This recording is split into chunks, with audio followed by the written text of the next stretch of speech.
Chapter 9, Sub-Zero Confrontation. When Ali left and locked the door behind him, Mohammed remained seated alone in the heart of a silence that suddenly began to whistle in his ears. The silence of the office was heavy, heavier than the tons of paper and stacked crates outside. He leaned back and gripped his head between his hands, pressing his temples as if trying to curb a volcano of thoughts about to explode. How, Mustafa? How could you reach out and take that card? How could you open the door to the wind when it's coming to uproot us all? His mind began to spin like a fan. The features around him blurred, and the smoke of his cigarette drew before him the reel of the night that changed the course of his life. The night he saw Mustafa's true face for the first time. Scene break, flashback. 2 years ago, the night was pitch black. The darkness of the side streets was terrifying. Mohammed was walking alone in the dead of night, returning home, his body exhausted from work. His eyes were on the ground, his mind occupied with making a living. Suddenly, his foot struck something heavy. He lost his balance and almost fell on his face, but he steadied himself with difficulty against the wall. He looked under his feet, panting. What is this? What threw this corpse here?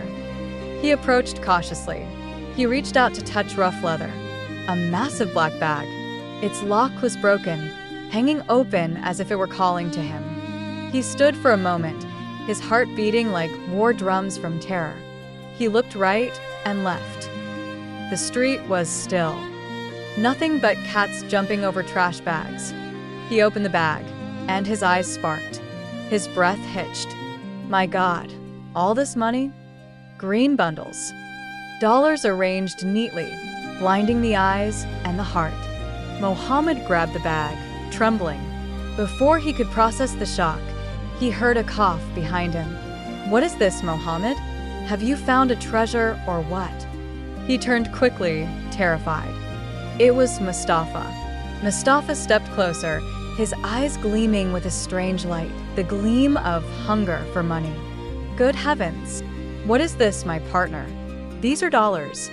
We've entered the Millionaires Club. Mohammed pulled the bag away from Mustafa with a protective instinct. What do we do now, Mustafa? These things surely belong to someone heavy. They will definitely turn the world upside down looking for it. Mustafa shook his head with suspicious coldness and a yellow smile. Never mind. Just calm down. We'll wait a little. If someone comes asking for it decently, we'll show up as good people and return it to them. Mohammed began to calm down slightly. Yes, that is the right thing to do. We keep it safe until the owner appears. But Mustafa continued, winking. And if no one comes, Mohammed, it will be a blessing sent by God to us. Do we reject it? Do we say no to God? Mohammed furrowed his brow suddenly. He felt a strangeness in his friend's words. No, Mustafa. It's not ours. This is wrong. It's haram. This is people's money. Mustafa gave a short, sickening laugh. My friend, we hide it first. Let's give circumstances a chance. If no one asks, then God has sent it to relieve us of all this misery. Mohammed fell silent. He looked at Mustafa and felt he was seeing a demon in human clothing. He tried to object, but the green shimmer enchanted his eyes and paralyzed his tongue. End of flashback. Back to present. Mohammed snapped out of his memories as if struck by an electric current. He stood up suddenly, his chair crashing back. His eyes became a mass of sparks, fueled by rage and oppression. If you, Mustafa, intend to ruin us, if you intend to sell me out, then I am the one who will stand against you. I will bring the temple down on all our heads before a single hair of my family is touched. He grabbed his keys sharply and stormed out of the office like a hurricane. His footsteps shook the ground. His destination was Mustafa, and this confrontation was life or death. He opened the door of Mustafa's shop with a violence that shook the walls. Mustafa was standing behind the desk. He raised his eyes in shock. What's wrong with you, Mohammed? You walked in like you're raiding a hideout. What is it? Mohammed didn't say a word. He turned and slammed the door behind him with a crash that made the glass rattle. "Why did you take the card, Mustafa?" Mustafa faltered for a second. His eyes darted, but he quickly regained his composure and gave a yellow laugh. "What card? Why are you blowing things out of proportion?" Mohammed took a step closer.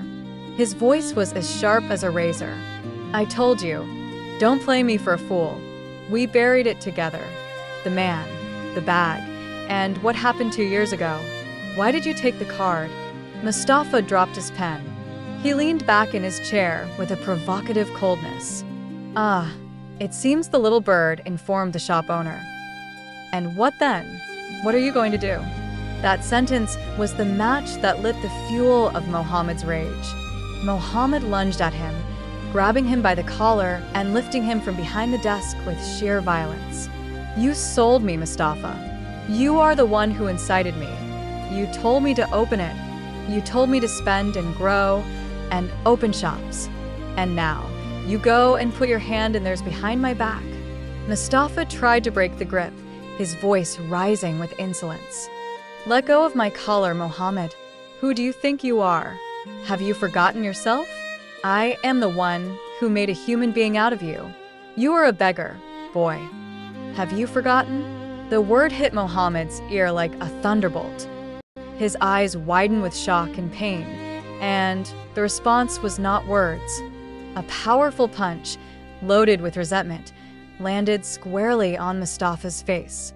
Mustafa flew backward, his chair flipping over.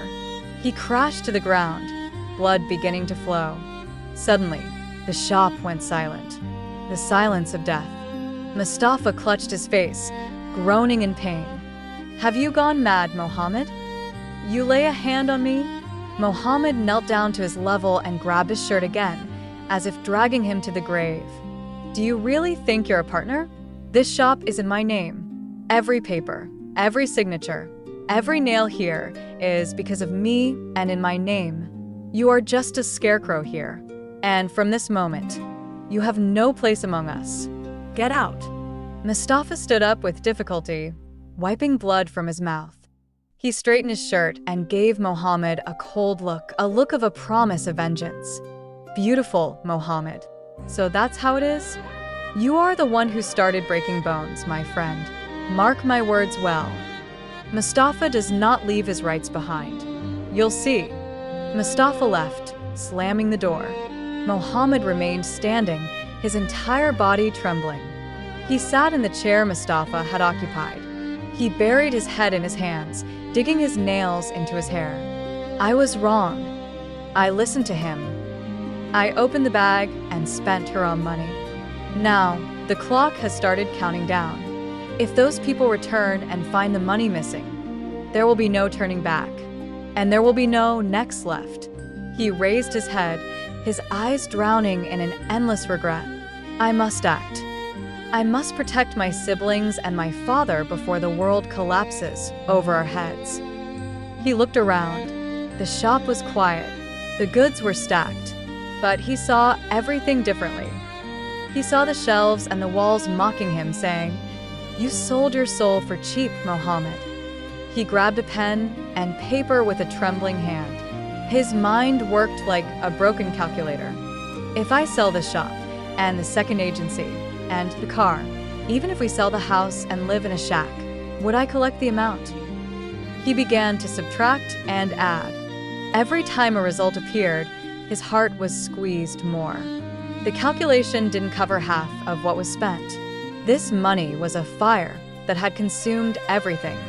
The profit he thought was success was nothing but a crust over a catastrophe. Suddenly, a hysterical rage seized him. He struck his chest hard, punishing the heart that had obeyed him. He screamed with a muffled voice that didn't leave his throat. How did I let him trick me like this? Why was the veil over my eyes so thick? I wish I had never opened it. I wish I had never seen the color of green. Scene break, the palace. Cairo. The palace stood in the heart of Cairo like a beast. Its heavy iron gates isolated those inside from the noise of the world.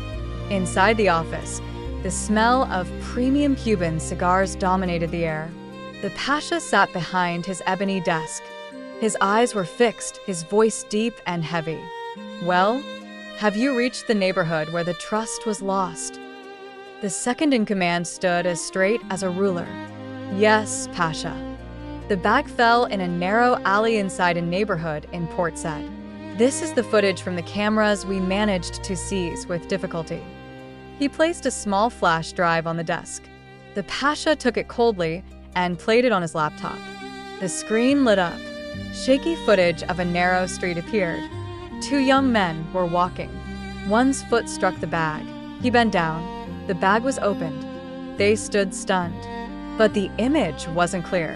The faces were shadows and pixels. Just silhouettes of two young men. The Pasha took the cigar out of his mouth. He looked at the man with a gaze that made knees tremble. "Enhance the quality of this video, you idiot. I don't hire movie directors. I want to know who those boys are by name." The man swallowed hard. "We tried with every device we have, sir. But this is the best we could do. The recording is over 2 years old. The lens was very poor." The Pasha struck the desk, making the ashtray rattle. "Those boys, you bring them to me from under the earth. Understood? From under the earth." The man jumped in terror. "Understood, Pasha. Consider them with you in less than 48 hours." The Pasha signaled him to leave. The man hurried out. He got into his car, pressed the pedal to the limit, and the road to Port Said became the target. And at that moment, luck was playing a dirty game with Mohammed. The image is indeed unclear. But if Vile Mustafa decides to sell his friend and call the number on the card, he will walk out of the game like a hare from dough and hand Mohammed to the Pasha on a silver platter to save his own neck. Chapter final. The barrier of friendship has broken. The cover of the past is gone. Port Said is on a date with a tsunami coming from Cairo. Mohammed faces his regret alone. Mustafa plans a farewell stab, and the Pasha approaches with steady steps. Will Mohammed succeed in gathering the fragments before the storm arrives? Or will Mustafa's betrayal be faster than his regret? Chapter question. Mustafa received a punch and a beating from Mohammed, and he left promising revenge. Do you believe that Mustafa will sell his friend to the Pasha and tell him that Mohammed is the one who spent the money to save themselves? Or is there still a grain of loyalty left, and they might think of escaping together?